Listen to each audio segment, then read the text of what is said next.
Hi there! Welcome back to Tea Simply Explained with Natalia.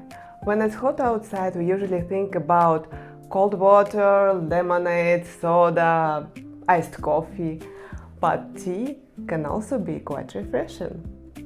Of course, hot tea in the summer is a thing too. Traditional Chinese medicine even recommends drinking tea this way, but today we are going cold. We'll discuss how to make cold tea at home 3 different ways: iced tea, cold brew and ice brew. They sound similar, but they are not quite the same. I'll show you how each method works, what tea you can use and which one I would recommend starting with.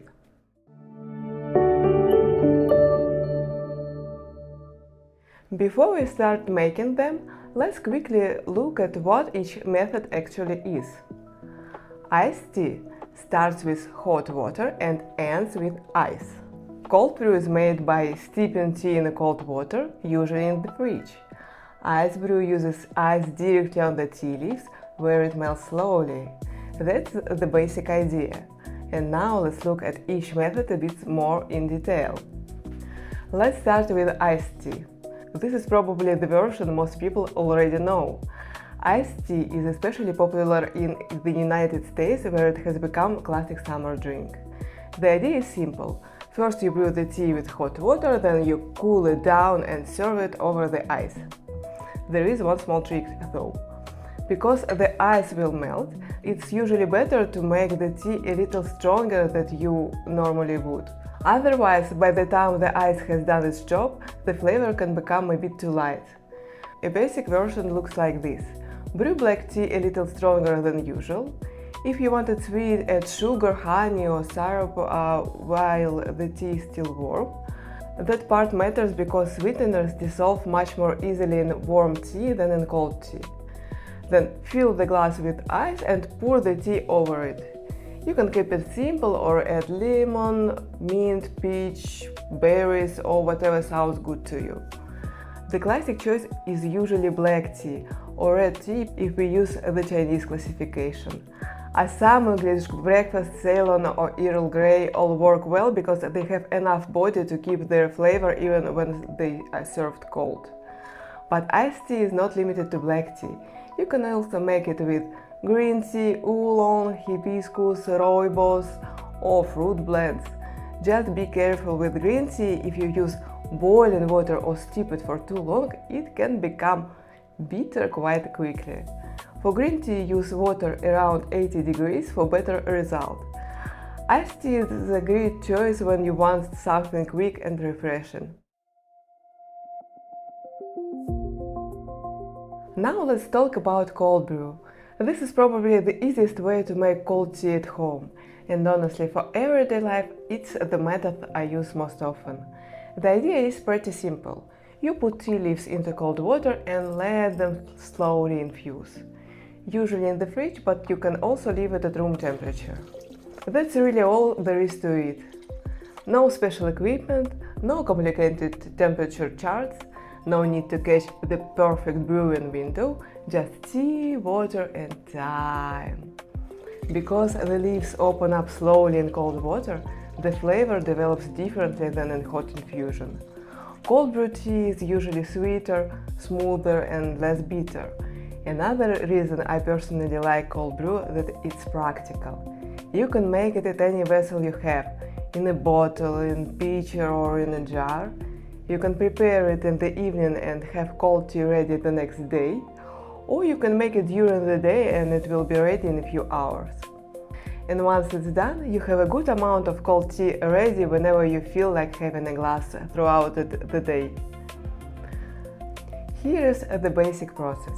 Take any vessel you have at home, a jar, a bottle or a pitcher, doesn't matter. Add tea leaves, add cold water, and if you want you can add something extra. Mint, slices of lemon, rosebuds, fruits or spices. Leave it overnight in the fridge or for a few hours at room temperature. After a few hours, give it a taste. When you like the flavor, strain the tea. If you are not drinking it right away, keep it in the fridge. And that's it. Now you have plenty of cold tea ready to drink throughout the day. And if you're expecting guests, you can prepare a larger batch of cold brew in advance. So you will have cold tea ready to serve. You will see some suggested proportions on the screen while I'm making the cold brew. But don't worry too much about getting everything exactly right. Treat those numbers as a starting point. If the tea tastes a little weak, you can leave it for a bit longer or use a little more tea next time. If it tastes too strong, use less tea or strain it earlier. This is one of the reasons cold brew is so easy to work with. You don't have to get everything perfect from the start. You adjust. A little more tea next time, a little less time, a different fruit, no fruit at all. Your taste is all that matters, and it's your timer. Cold brew also works with many different teas and herbal infusions.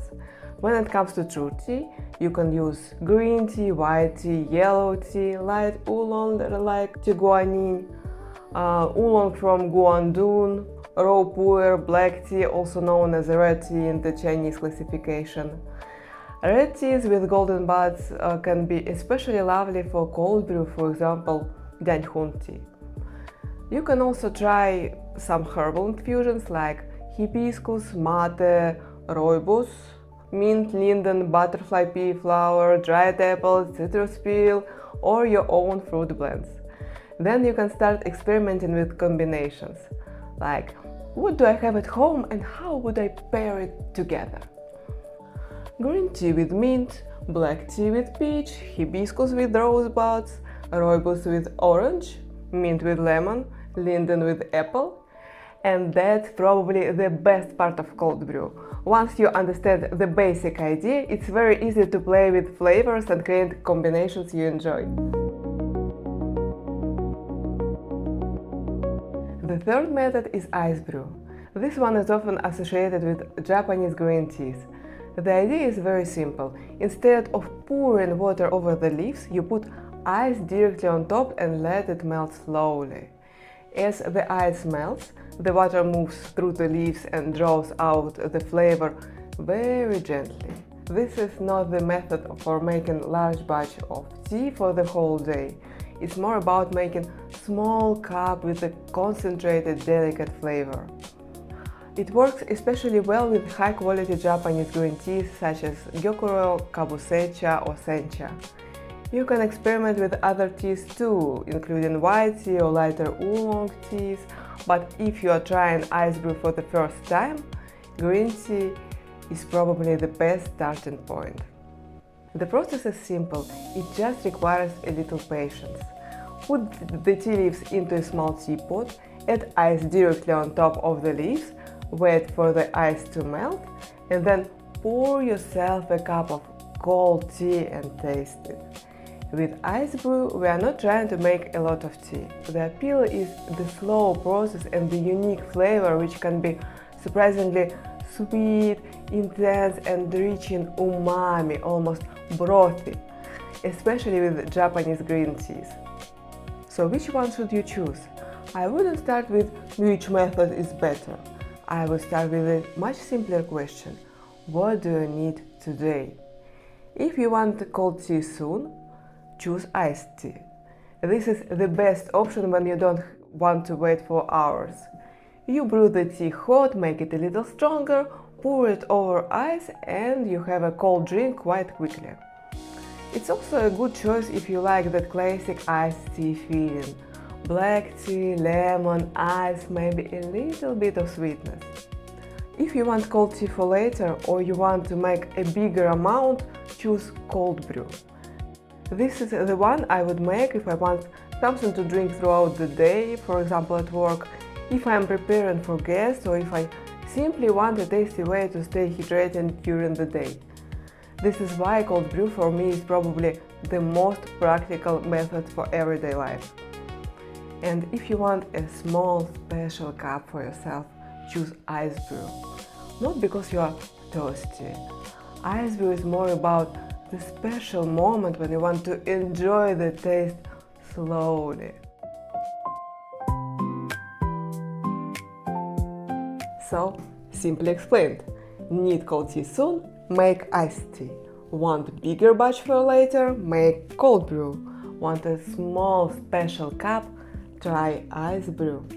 And if you are making cold tea at home for the first time, I would start with cold brew.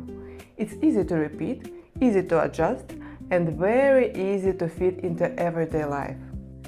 Before we wrap up, there are a few simple tips to help you get better results with cold tea. First, if you are making cold brew at room temperature, treat it as a shorter infusion. I wouldn't leave sitting on the kitchen counter all day. Once it tastes the way you want, strain the leaves and put the tea in the fridge. Second, if you are adding to your drink something like mint, rosebuds, fruits or spices, doesn't matter what, any additions, start small. Those flavors may be beautiful and delicious, but they can also take over quickly and hide the taste of the tea itself. And finally, the easiest rule of all, taste it. If it tastes good, it's ready. Straining the leaves at that point helps keep the flavor where you want it, and it also makes it easier to adjust things next time until you find your favorite summer version. You can start making cold tea with the things you probably already have at home. Just tea, water, some vessel, and time. That's already enough for the basic cold brew. And from there you can adjust. More tea or less tea, longer time or shorter time, mint, lemon, fruit, honey, or nothing extra at all. If you want something faster, make iced tea. If you want something exquisite, try ice brew. But for everyday life, I would start with cold brew. It's simple, flexible, and easy to make in bigger amounts. Yes, I do love tea. And now I'm curious, if you looked at your tea shelf right now, what would you try as your first cold brew? Would you keep it plain, or would you add something, mint, orange, peach, rose, or rosemary? Tell me your idea in the comments. If this video was useful, subscribe to the Tea Simply Explained with Natalia for more tea videos. Thank you for watching and see you soon!